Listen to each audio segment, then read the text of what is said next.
I'm Josh Kelly, welterweight, currently 6-0, fighting for the Commonwealth title. Follow Sport Icons. Okay, so I've been seeing a few comments here on YouTube. Have I seen the fight with Terence Crawford and David Avanesyan? And of course over on social media as well, especially Twitter, where people seem to be commenting left, right and centre and creating conspiracies and GLOVEGATE 2.0 and all these kind of things, sharing footage and photographs of Terence Crawford's gloves when he fought David Avanesyan. Of course, he knocked out David Avanesyan in round number 6. Now, these people who are coming out with these conspiracies, there's something about today's era with the boxing fan that love conspiracies. Everything's a conspiracy. You know, if you talk about any promoter, there's a conspiracy. You talk about referees, there's a conspiracy. The British Box Board of Control, there's a conspiracy. The gloves, there's a conspiracy. Everything's a conspiracy, okay? People seem to gravitate toward that. Now, the whole GLOVEGATE thing, when it surrounded Tyson Fury and Deontay Wilder, was absolutely ridiculous. It was some of the worst things I've ever seen in my life. The reaching was unbelievable, to the point where they were trying to blame Tyson Fury's floppy gloves for the reason why Deontay Wilder got stopped and got beaten up in the second fight. What these very same people who are coming out with these narratives didn't realise, that the old floppy glove thing was from the first fight, where Wilder didn't even get hurt in that fight. But it didn't stop them trying. It didn't stop them not listening either. Okay, people will create conspiracies, come out with excuses. And I'm presuming that all this Twitter feeding that I'm seeing right now about Terence Crawford's gloves, which of course they were split, they did split, and some padding were coming out, are probably Errol Spence Jr. fans, who are also Deontay Wilder fans. Now, granted, Tyson Fury's gloves in the first fight of Wilder, the old floppy glove ones, horsehair, of course, when they get wet, that's what happens with them. But they were Everlast gloves, Everlast MX gloves. Terence Crawford, Everlast gloves.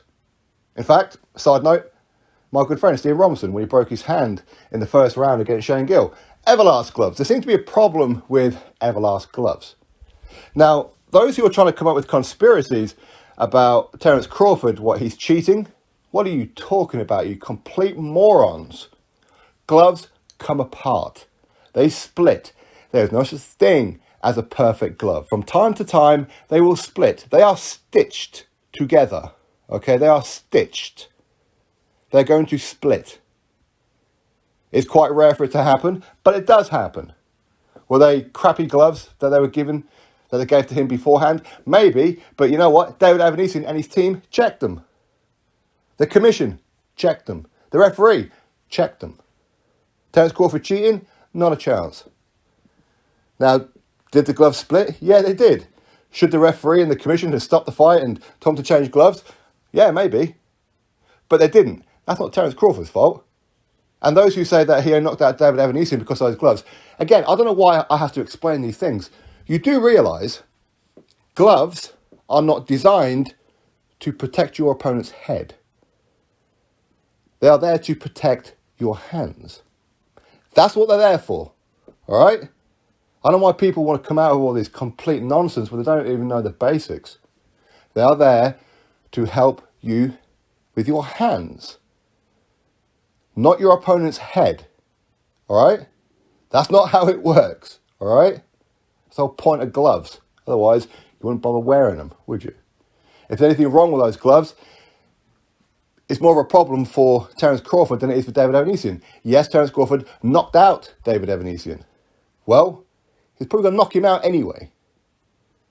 Now, we know these Errol Spence Jr. fans who are just so in love with Errol Spence Jr., where they just want to stick their tongue up his arse for whatever reason, want to look at anything and everything, because this is what they do. These are the kind of boxing fans that they are when they're coming out with the whole GLOVEGATE situation with Tyson Fury and Deontay Wilder, because they're not capable of coming out with rational things. They have to come out with conspiracies because they don't know any better. Why? Because they are dumb. That's why. Terence Crawford did not tamper with those gloves. It didn't happen. I don't care if those gloves came right the way apart and went halfway up his elbows. Not his fault. At the end of the day, it's up to the referee and the commission to stop the fight and tell him to change gloves. I mean, what does he expect Terence Crawford to do? No. We're not going to continue anymore until we change these gloves. Of course not. He says, look, there's a problem with them. The commission is looking at them. The referee looks at them. They're okay to continue. So what happens? He continues. These people, unbelievable. These Errol Spence Jr. fans are absolutely off their rocket. They are. GLOVEGATE. Unbelievable. Drop thoughts below. Click thumbs up, subscribe. Catch you next video.